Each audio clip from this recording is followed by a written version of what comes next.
Answer आ जाएगा।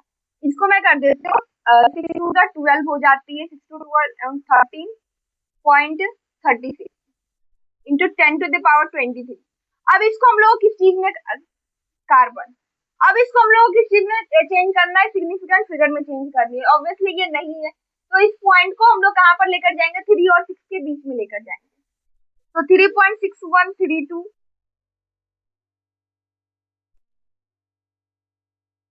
हो जाएगा। इसको अगर राउंड ऑफ करें तो राउंड ऑफ में हम लोग लिख सकते हैं 3.6 इंटू 10⁻23 कार्बन के पार्टिकल्स प्रेजेंट है। अब देखो ये क्या वैल्यू फाइंड हुई, ये वैल्यू ये फाइंड हुई कि अगर हम लोग 6 मोल कार्बन लेते हैं तो उसमें 3.6 इंटू 10⁻24 कार्बन के पार्टिकल्स प्रेजेंट होंगे। पार्टिकल्स मतलब या तो एटम होगा, या वो मॉलिक्यूल होगा, या वो क्या होगा, या वो आयन्स हो सकते हैं, इलेक्ट्रॉन, प्रोटॉन, न्यूट्रॉन की वैल्यू हो सकती है। ठीक है, अब देखो सेकेंड में हम लोग क्या फाइंड करेंगे कि number of particle present in hydrogen. अब हाइड्रोजन एटम में कितने पार्टिकल्स प्रेजेंट है उसको फाइंड करेंगे। तो यहाँ पर क्या फॉर्मूला यूज होगा कि n इंटू Na, मतलब number of mole into Avogadro number. Number of मोल कितना है 18, एवोगैड्रो नंबर 6.022 इंटू 10⁻23। ठीक है, और इसको कैलकुलेट करके जो आंसर हो जाएगा वो क्या आएगा कि कितने पार्टिकल्स प्रेजेंट है किसमें, तो अगर कितने पार्टिकल्स प्रेजेंट है हाइड्रोजन में, कितने हाइड्रोजन में, तो 18 मोल हाइड्रोजन में। आई होप कि आप लोगों को ये समझ में आ गया होगा। मैं एक बार फिर से इस क्वेश्चन को समझा देती हूँ। क्वेश्चन में क्या दिया गया था, क्वेश्चन में दिया गया था कि 3 मोल इथेन को लिया गया है और उसमें हम लोग को फाइंड करना है number of mole of carbon, क्योंकि इथेन किससे बना हुआ रहता है, कार्बन से, हाइड्रोजन से, C2H6। तो हमें फाइंड करना है कि number of mole of carbon, carbon के कितने मोल प्रेजेंट है और हाइड्रोजन में कितने मोल प्रेजेंट है। 3 मोल इथेन मतलब 3 मोल इथेन है, तो ऑब्वियसली 3 तो सब में आ जाएगी, और C2 है तो इसको 3 को 2 से मल्टीप्लाई कर देंगे तो वो 6 मोल आ जाएगा कार्बन। कार्बन के कितने मोल है, 6 मोल है, 6 मोल है। और हाइड्रोजन का फाइंड किया जाएगा, तो यहाँ पर हाइड्रोजन के 6 मोल ऑलरेडी है और उसको इथेन के 3 मोल से मल्टीप्लाई कर देंगे तो कितना हो जाएगा, 18 मोल हाइड्रोजन प्रेजेंट। अब देखो, अब क्वेश्चन हम लोग को और उसको डीप कर दी, उसमें क्या कहें कि अब हम लोग को बताना था कि कितने पार्टिकल्स प्रेजेंट है। ऑब्वियसली पार्टिकल अगर फाइंड करना है तो उसका मैं फॉर्मूला निकाली थी n into Na, number of mole into Avogadro number. Number of मोल हमें पता है और एवोगैड्रो नंबर हम लोग जानते हैं, ऑब्वियसली वो कांस्टेंट है, जानेंगे उसको। तो देखो number of mole of particle of carbon, carbon का पूछा जाएगा तो n कितना है, 6 है, और Na एवोगैड्रो नंबर को डाल दी और उसको मल्टीप्लाई करके जो भी आंसर आ गया वो आ गया। सेकेंड क्वेश्चन में भी वही की कि नंबर ऑफ पार्टिकल प्रेजेंट थे हाइड्रोजन, तो हाइड्रोजन में कितने पार्टिकल प्रेजेंट थे उसे हमें फाइंड करना था। उसको हम लोग कैसे फाइंड किया, again n into Na, number of mole into Avogadro number. इसको किए तो 18 इंटू 6.022 इंटू 10⁻23। अब देखो इसको कैलकुलेट करके जो भी आएगा वो हमारा फाइनल आंसर हो जाएगा। आई होप कि आप लोगों को ये समझ में आ गया होगा। अब देखो अगेन एक हम लोग क्वेश्चन लेंगे, जो क्वेश्चन किस पर बेस्ड रहेगा, सेकंड नंबर फॉर्मूला पर।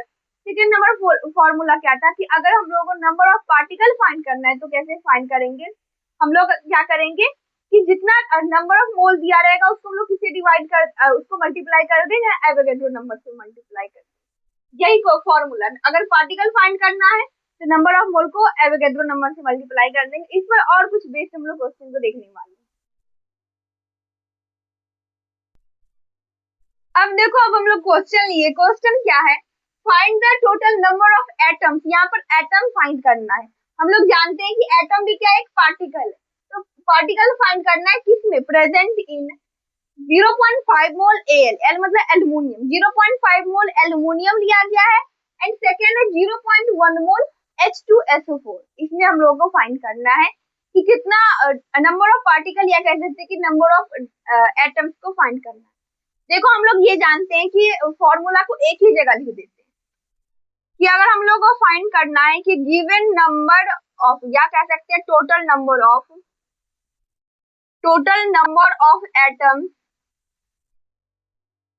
एटम्स इज इक्वल टू क्या हो जाएगा, n into Na, number of mole into Avogadro number. ये फॉर्मूला मैं लिख दी और इसी पर बेस्ड ये दोनों क्वेश्चन बन जाएंगे। ठीक है, फर्स्ट नंबर क्वेश्चन का हम लोग क्या देखेंगे, सॉल्यूशन देखेंगे। तो ऑब्वियसली फाइंड करना है एटम्स, जगह ज्यादा नहीं है इसलिए शॉर्ट में लिख रही हूँ। n इंटू एन, एन कितना है, नंबर ऑफ मोल का वैल्यू कितना है, 0.5 मोल दिया गया है। एन ये मतलब क्या होता है, Avogadro number 6.022 into 10 to the power 23 हो जाएगा। पॉइंट हटेगा नीचे, एक जीरो आ जाएगी। ठीक है, इससे यहाँ पर क्या आंसर आ जाएगा, अगर देखा जाए मल्टीप्लाई कर दूं मैं, तो मल्टीप्लाई करके कितना आ जाएगा, 5 2 10, 10 1 11.30 इंटू 10 टू दी पावर। अब देखो ये नीचे में 10 है तो ऊपर में जाएगी तो ऑब्वियसली वो माइनस में हो जाएगी, यहाँ पर पावर 22 हो जाएगा। बट देखो ये 30 जो है ऑब्वियसली 9 से बड़ा है तो हम लोग इसको पहले राउंड ऑफ करेंगे, तो 3.011 इंटू 10 टू द पावर 23 हो जाएगा। तो ये हमारा फाइनल आंसर हो गया। अगेन मैं समझाती इस क्वेश्चन को कैसे बनाई हूँ। देखो यहाँ पर टोटल नंबर ऑफ एटम्स पूछ रहा था, टोटल नंबर ऑफ एटम हो, टोटल नंबर ऑफ मॉलिक्यूल हो, या कोई आयंस हो, इलेक्ट्रॉन हो, प्रोटॉन हो, न्यूट्रॉन हो, कुछ भी पूछ रहा हो तो वहां पर एक ही फॉर्मूला यूज होगा, वो number of mole into Avogadro number होगा। ठीक है, number of mole into Avogadro number कर दी, कितना मोल दिया गया था, 0.5 मोल दिया गया था। एवोगैड्रो नंबर हम लोग जानते हैं ऑब्वियसली। अब इसके बाद ये पूरा मैथ है, इसको सॉल्व करके हमारा ये फाइनल आंसर आ गया। देखो आंसर यहीं पर आया था, बट हम लोग इसको क्या किए, राउंड ऑफ किए। ये 30 में आंसर नहीं डाला था, आंसर जो है वो हमेशा 0 से 9 के बीच में रहना चाहिए, पॉइंट के इस साइड। या हम लोग ये भी कह सकते हैं कि आंसर जो हमेशा रहना चाहिए वो एक डेसिमल प्लेस के बाद होनी चाहिए। ठीक है, मतलब कि जैसे देखो कि पॉइंट से पहले सिर्फ एक ही डिजिट होनी चाहिए, उसमें हम लोग फाइनल आंसर लिया। अब सेकेंड क्वेश्चन बनाते हैं। देखो अगर सेकंड का सॉल्यूशन देखें तो सेकंड में भी क्वेश्चन वही है, बट इसमें देखो यहाँ पर क्या है कि एक ही एलिमेंट का दिया गया है यहाँ पर, और एक ही एटम भी प्रेजेंट है। यहाँ पर बहुत सारे एलिमेंट दिए गए और बहुत सारे एलिमेंट की बहुत सारे एटम भी दिए गए। तो हम लोग यहाँ पर क्या करेंगे, उन सारे एटम्स को ऐड कर लेंगे। ऑब्वियसली यहाँ पर एटम पूछ रहा है तो एटम को ऐड कर देंगे। अगर यहाँ पर इलेक्ट्रॉन पूछ रहा होता तो इन सारे एलिमेंट के जो भी एलिमेंट यहाँ पर लिखे गए हैं उन सारे एलिमेंट का, यहाँ पर देखो H2SO4 लिखा गया, H2SO4, शायद लाइट की वजह से पता ना चल रहा। तो देखो H2SO4 में कितना, अगर पूछ रहा होता कि यहाँ पर इलेक्ट्रॉन कितने हैं, तो हाइड्रोजन में H2 में 2 हाइड्रोजन में कितने इलेक्ट्रॉन है वो उसको लिखते, सल्फर में कितने इलेक्ट्रॉन है उसको लिखते, ऑक्सीजन में कितने है उसको लिखते और उन सबको ऐड कर लेते। ठीक, वैसे यहाँ पर एटम पूछ रहा है तो सारे एटम्स को हम लोग ऐड कर देंगे। यहाँ पर फॉर्मूला यही हो जाएगा कि एटम्स या total number of atom is equal to n into n. N कितना होगा, तो n 0.1 हो जाएगा और Na कितना हो जाएगा 6.022 into 10 to the power 23। But इतना ही नहीं होगा, यहाँ पर टोटल एटम्स पूछ रहा है तो इन सारे एटम को हम लोग जोड़ देंगे। यहाँ पर अकेला एक एटम दिया गया था इसलिए ऐसे मल्टीप्लाई कर दी, क्योंकि 1 से मल्टीप्लाई करते तो वही आंसर आता। बट यहाँ पर बहुत सारे एटम्स दिए गए हैं तो इन सारे एटम्स को हम लोग ऐड कर देंगे। ऑब्वियसली हाइड्रोजन के 2 एटम है, सल्फर के 1 है और ऑक्सीजन के 4 है, टोटल 7 एटम हो जाते हैं। तो इसको हम लोग 7 से मल्टीप्लाई कर देंगे। अब देखो 0.1 को नीचे में पॉइंट हटेगा, नीचे 10 आएगा into 6.022 into 10 to the power 23 into 7 हो जाएगा। अब देखो क्या करेंगे, इसको 7 से मल्टीप्लाई करेंगे, 7 2 से 14, 7 2 से 14 115.7 6 जा 42 इंटू 10 टू द पावर 22 हो जाएगा, क्योंकि ये 10 ऊपर में जाएगी तो वो माइनस में चेंज हो जाएगा। अगेन इसको हम लोग चेंज करेंगे, 4.2154 इंटू 10 टू द पावर 23 हो जाएगा। इतने एटम्स प्रेजेंट है, atom in H2SO4। I hope कि आप लोगों को ये भी समझ में आ गया होगा। अगेन हम लोग वही किए, बट यहाँ पर 7 क्यों लिखे, क्योंकि यहाँ पर देखो कि बहुत सारे एलिमेंट दिए गए हैं और उसके बहुत सारे एटम्स भी है। हाइड्रोजन के 2 एटम है, सल्फर के 1 है, ऑक्सीजन के 4 है। तो ऑब्वियसली यहाँ पर एटम पूछ रहा है तो उन सारे एटम्स को पहले हम लोग ऐड करेंगे। तो वही उन सारे एटम्स को ऐड करके लिखे, मल्टीप्लाई में लिखेंगे और number of mole into Avogadro number कर दिया और फिर फाइनल हमारा आंसर आ गया। आई होप कि आप लोगों को ये भी समझ में आ गया होगा। तो इसी के साथ हमारा वीडियो होता है खत्म। अगर वीडियो आप लोग यूजफुल रहा होगा तो प्लीज वीडियो कर दीजिएगा एक लाइक और हमारे चैनल कर दीजिएगा सब्सक्राइब। थैंक